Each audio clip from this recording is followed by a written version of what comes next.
In 2012, at least 42 police officers and reservists perished during security operations in the Seguta Valley, now infamously known as the Valley of Death, near the Kapedo Bridge. This is the Kapedo Bridge. It is considered the country's deadliest bridge, but the narrative has since changed. So TV47 took a one-week tour to the North Rift region of this country to take a look at what are some of the peace processes that are ongoing and to establish whether they have made or yielded any form of fruit. And coming back, I come back with a letter to the government from the people of Kapedo. Dance of Victory. This dance follows a long day of peace negotiations between two warring communities, the Pokot and the Turkana. The Kapedo Triangle, once synonymous with violence and unrest, now clings to a fragile hope for transition. Linking the border of Baringo and Turkana counties, this area has seen a remarkable reduction in insecurity over recent years. The residents of Kapedo have lived under the shadow of insecurity, with cattle rustling and inter-community conflicts being their norm. Today, their story is different. One of the political leaders told me, if you really want to talk about peace, go to Kapedo and come back alive. I will gift you. Peace meetings like these have been crucial. The government, local leaders and international peace missions have facilitated dialogue and reconciliation among the warring communities. Disarmament programs and increased police presence have also played a vital role in restoring peace. Ndani ya msitu watu wanakaa peke yao. So shida moja ni kwamba ni serikali kuangalia maneno area hii na kuweka kwa mpango. Iwe ni strategy ambayo ni tofauti na sehemu zingine. Ndio itamaliza hii maneno, lakini sasa watu wakiachwa tu peke yao. Alafu naambiwa mkae kwa amani. People have also been affected by this conflict over time. Trauma healing, reconstruction, rebuilding trust, and even livelihood reconstruction. Because people have lost all. If you are raided and you lose all your livelihood, the only option you have is somebody has to lift you up. Sisi tunataka amani.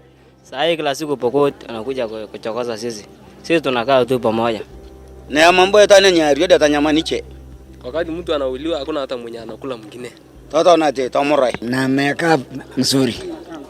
Mangoroko wote yenye wako msituni wakuja wote ili tuwe watu pamoja. For years, community clashes, cattle rustling and attacks on security forces have been the order of the day. Peace has been an elusive goal for every government. Well, the people of the North Rift have had enough. Let us take you back to some distressing stories of attacks and the government's intervention to quell the unrest. On our first day in Kapedo, we met 21-year-old Caleb Lomada and 23-year-old Musa Makal. They are former bandits and now students at Mogotio Vocational Training College. Hata mimi nishapeleka mwenye alipikwa na risasi mpaka akakufia mikono yangu, mimi nikaacha nikachukua bunduki na nikaenda. Kitambo ilikuwa inachukuliwa mtu mwenye amesoma inachukuliwa kama si mwanaume. Lakini sasa wameanza kujua sasa. They share their stories of deadly raids and the chilling moments they encountered as bandits that forced them to turn over a new leaf. Nikifikiria tu ule jamaa mwenye aliuliwa brother yangu, hapo sasa ndio akili yangu nasikia tena kuua mtu, lakini ile tu Mungu alikuwa anakataa ni mtu. Ndio tupate hiyo maoni ya hiyo vita ishe, ni kuleta tu hao vijana marafiki zangu shule. Kwa sababu hawa sasa ndio wanatusumbua tu. Approximately 2 hours drive from Marigat and deep in the bush lies Kagir. On our way, we stopped by the Moinonin area. 2 months ago, residents of Kagir had pitched a tent here as IDPs. There was an IDP camp that had hosted about 3 months ago, had hosted, some of the villagers of Kagir, where we are at right now. We've driven all the way right inside the bush. But right inside the bush, it's a home for very many people. They had fled this place like, a couple of months ago because of the insecurities they're in. But then again, it's a beautiful story to hear that they are back home and they are confident that finally security is here. They're confident that finally they get to enjoy peace. And so I'm seated with the ladies who had gathered here to just tell us this experience and the story behind this. Wakaanza sasa kuua watu. Hakuna hata njia ya kupitia. Kila mahali tu nao wakora wanatembea kila mahali na mapunduki na ng'ombe yao. Kuja pukuta akakuja kupukusa sisi, akakuja kudisha ng'ombe yake hata mlima, hata nyasi yote kila kitu akachukua. Iko kwa kambi sasa. Bado manyumba mmepolemewa yote. The bandit attacks forced thousands of families, particularly women and children, to flee their homes and seek refuge in the Moinonin IDP camp. Tulikuja wote mpaka kitinda mimba wote, kila mtu. Rebecca Chipsergon attends to her husband's grave. She returns home time and again to do so as she checks on her house. Yake tu imebaki. Naona hii pimbo yake, hii pimbo imebaki tu peke yake. Hii pimbo yake imebaki. Na hiyo kalabashwa kakonga hiyo. Unapasua. Sasa kitanda yangu ilikuwa hapa na hiyo kitanda ilikuwa mpya sana. Wakang'oa wacha hii ya mzee. Mahali tuko sasa ni kaburi yake. Mahali mzee alipumzisha wakati wakora waliua yeye. Her husband, Joseph Kibet, the Kagir Primary School head teacher, was killed by bandits on February 10, 2024. Despite being visually impaired, he was a committed and result-oriented educator. Ye ilikuwa mambo yote kwa nyumbani. Hata watoto yetu kuenda shule ni yeye. Wa serikali kwa sababu kama ngeitisha na kuna madio, kuna machips. Sasa hapo ndio wako nguvu kuliko mambo yote. Unamsema nasemekana Mungu namba 2 ni nani? Ni serikali. She recounts the events of that fateful day. Sasa kumbe hii wakora wenye wako nyuma wakaweka risasi nyuma hapa. Sasa yeye akaanguka chini. Wakati alianguka chini, mimi nikawachana na yeye, nikaanza mbio. Hata mimi nikatoroka. They were headed to an annual general meeting at Kipchere Secondary School when the bandits struck. Watoto yangu wamesoma huko pale, wanaendelea na shule. Usuri ni wakati niliomba shule nikapewa. Kila mtu asema nimeona kwa TV hiyo mwalimu, hiyo huruma tu tunahurumia yeye, wacha watoto wakuje shule. Since her husband's death, life has never been the same. Na nilikuwa tajiri, nilikuwa na mbuzi, nilikuwa na ng'ombe, ikaenda yote. Sasa hiyo nilikuwa tunauza kama ni senge 10, mtoto ameenda shule. Nitaka nikule mbuzi, nasikia leo tunataka tukule nyama, mzee anasema muende muangalie boma. Mtoi mbuzi ile mnatosha nyinyi. Rebecca takes us around her semi-permanent house, perhaps the only home standing in the neighborhood after bandits demolished houses, stealing cattle and property. A spirit of tension hovers around. The villagers seem timid, uncertain of what will happen next.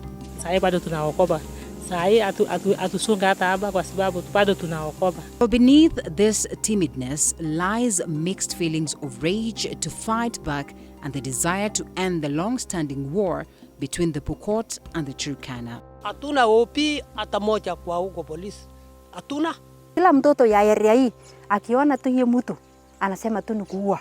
Hata kama nataka usalamia, anasema tu ni kuua. Hata kama ni mzuri. Meters away from the tents is Kagir Primary School.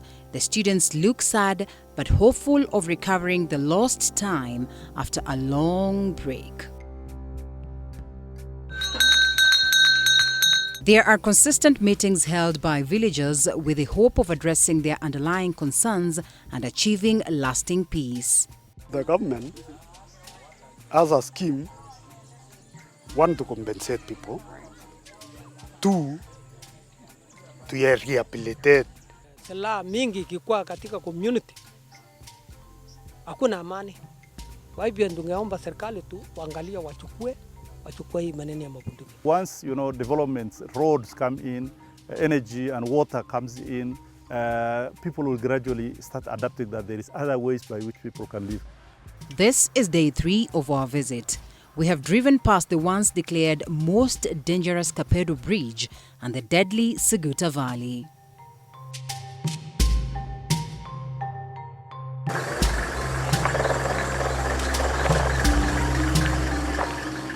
What we find here is a masterpiece. Under the heavens, the flowing water, the waves gently crashing, creating a soothing sound. My colleagues dive into the waters, which I am told are a combination of both hot and cold temperatures that never get to mix. The wonders of Mother Nature. The green scenery is to die for, and the birds sing, signaling that we are marching into peaceful grounds. Not far from here,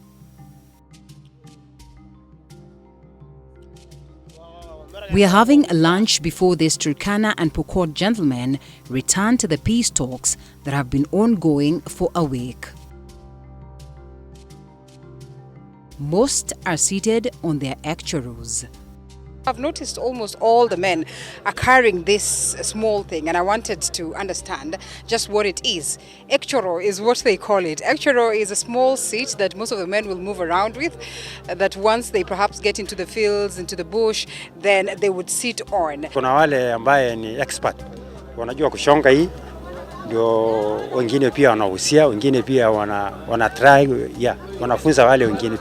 These traditional seats are strictly for the men, as are the peace talks at this stage. The women and children, who are mostly vulnerable, will be invited in the last stages. So women, they are the ones suffering. Elders, children, women, they are the sufferers. Those who are killing them, they are these youth whom we have invited for this meeting. Those are we don't have a factory at the Turkana Pokot. We have a factory for guns and bullets. It is the government who has those factories. It is the government who purchased those guns. Lakini sasa hatuwezi sema mchenga ni ya nani ama ni ya nani, kwa sababu sisi zamani wakati tulisaliwa hapa tukapata Wapokot na Waturkana wanaishi pamoja. Despite ego fights and finger pointing, the men who have come from far and beyond are determined to end this war. Afadhali tukue ya amani, hapo sasa mbuzi yakaenda safari moja akule nyasi. Benson Lukwa, once a bandit, is now a Kenyan police reservist. His commitment is to all communities, despite being a Turkana from Kamuge. Mimi ni KPR. Bado nachunga tu wananchi wote. Sioni kama nachunga Pokot ama Waturkana, nachunga tu wote. Wote ni wa Kenya. The Kenya Police Reserve KPR was formed in 1948 to assist the regular Kenya Police in maintaining law and order, mostly in rural areas of Kenya. Successful talks culminated in a night of dance. Here, the best dancer wins the best woman.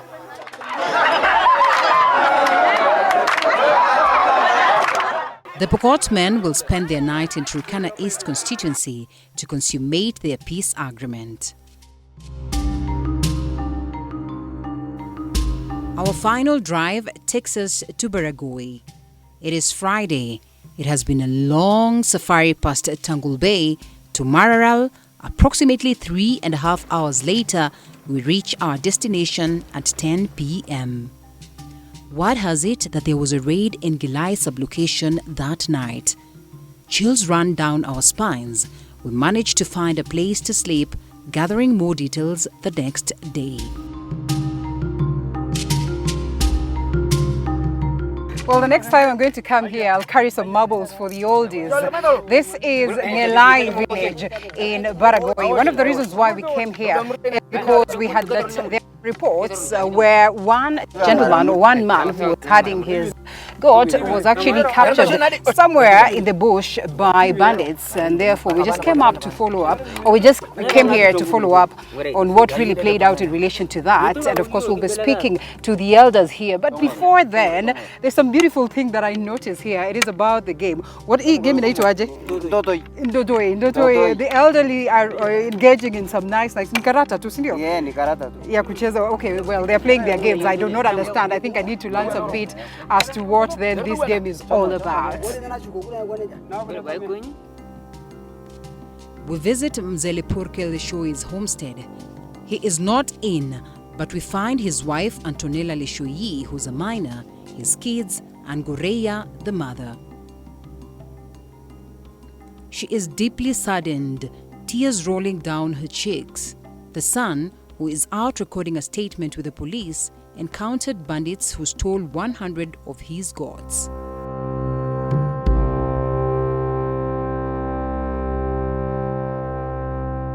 Mzuri hakumuua huyo hada, walishukua alafu akashukua mpaka certain distance, wakamuachilia harudi, wakaenda na mbuzi. The area chief, John Lesoloya, confirms the incident but appreciates the tremendous efforts to address insecurities in Baragoi. While all that remains are the goat kids jumping around and a huge empty space where the stolen goats once called home, Senior Chief Lesoloya is relieved that the four attack. Sasa polisi wameelekea huko na administration officers na NPR, na tunatumai hizo mbuzi itarudi. Kwa sasa tumekuwa na utulivu, hatujakuwa na any incidents mingi kama vile ilikuwa hapo mbeleni. Ukilinganisha mtu na mali, nafikiri mwenye thamani ni nani? Ni binadamu. Na ndio sasa wengine jana walikuwa nasema hai, afadhali sana, tunashukuru hata wao hizi waliwachilia hiyo msee. Thomas Lemero, former chief of Baragoi town, recounts the grim and violent days since 1996. Madam, hakuna kitu tunasikia shungu kama mtu na rape yako ikuwa anaangalia. Afadhali kunitoa wai baadaye kurepe. I'm sorry, I'm very very sorry madam. Marisasi na si marisasi kidogo. Na limu mpaka kwa wakati mwingine hata pumbi alipunika mimi. Akanipunika pumbi akanipunika, si huwa nafikiria kama mimi iko na mwili hata kidogo. He urges the government to intensify efforts to mitigate the devastation caused by relentless banditry. Wajane wengi sana hapa ambao wangetosha kusaidiwa tu, wale ambao waathirika yani mabanda sawa waliathirika, na si kuathirika kwa sababu ya kwenda kutafuta vita, walipika watu ndani ya mali yao. Sasa unajua sasa hii mali hawezi kuja kuchukuliwa tu na wanaume kwa wanaangalia. Serikali tumejaribu kuziba mianya kwa sababu huwa inasemekana nyingi huwa zinatoka nje ya nchi yetu. Thomas and other leaders stress the urgency of disarming civilians and initiating developmental programs for the youth. During the amnesty period, more than 300 guns were surrendered. Pokot, ikuwe ni Waturkana, ikuwe ni Wasaburu, zote hizi communities tatu zote ziko na bunduki. Na bunduki nyingi zile wako nazo ni bunduki haramu. Zile ambazo sisi kama serikali hatujui wako na bunduki aina gani, hatujui wako na bunduki ngapi, hatujui wako na risasi ngapi, lakini ile ukweli ni kwamba watu wako na bunduki. Madam, kama ilikuwa kuwesekana kutolewa bunduki kwa raia, ilikuwa kitu ya maana sana. Lakini mbona hiyo bunduki ikitolewa inachomwa? Nachomwa kwa sababu akitolewa sana jua ni mambo ya serikali, nachomwa sasa hakuna maana. Several measures, including deployment of elite security forces known as Wajakoya, feared for their thorough investigations and bandit interception tactics, and the formation of peace committees have proven effective. Despite these efforts, insecurity looms, casting a shadow over development and prosperity. Hassan advocates for the creation of additional climate-resilient model farms like the one in Kambiamoto, Nakuru, to generate employment and produce substantial quantities of pasture for pastoralists. We don't need to bring new development. We need to build what people know. People know livestock keeping. That's their main economy. And it is good for the government to now invest in further production at scale. Kwa maziwa inaongezeka haraka inaongezeka haraka. Well, the grass itself coming all the way from China is called jinkao, and the farm as well is called jinkao, as you have had. And so let's speak to some of the workers that actually work here so they can also tell us their experience. I mean, you do not come to a farm and not speak to the people who handle the farm. Tuko na silage, tuko na bauda, pellets, chakula ya kuku, Tunalisha all the animals.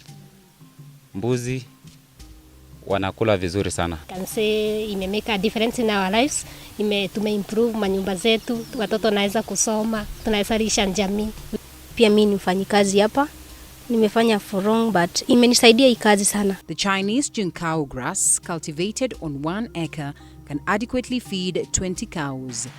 Resembling sugarcane rather than the local napier grass, its softer leaves reach maturity for harvesting in just 3 months.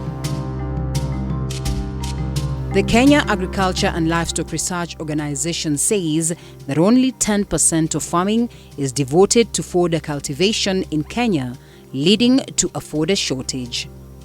Naona hii chungao ndio itakuwa jawabu ya ile conflicts ya kila wakati, kwa sababu hii haita si kitu yenye ni expensive sana, mtu ataweza koza kupanda na watakuwa napigania pale pamoja na wanajua kuna penye hii kitu inauzwa.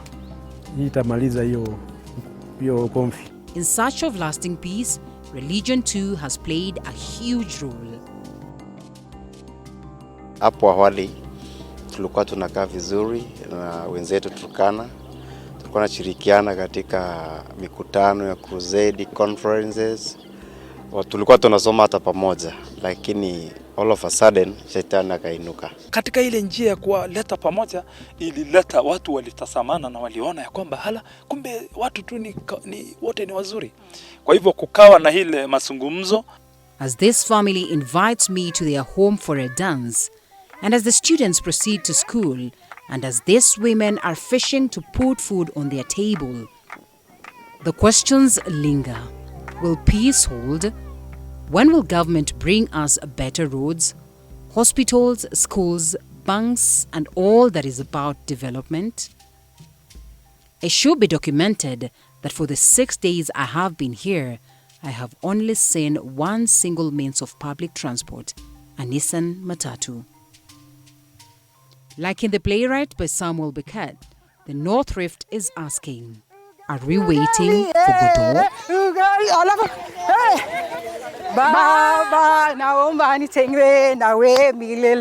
Oh, it is beautiful to see just how much life and hope these kids have. And while you might want to ask yourself just why peace is important, just why these cases of insecurity should indeed be a game of the past, well, the answer is clear.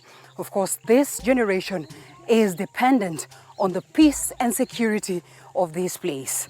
My name is Linda Alela, reporting all the way from Kagere in Baringo North. Baba naomba nitengwe nawe milele. Baba naomba nitengwe nawe milele.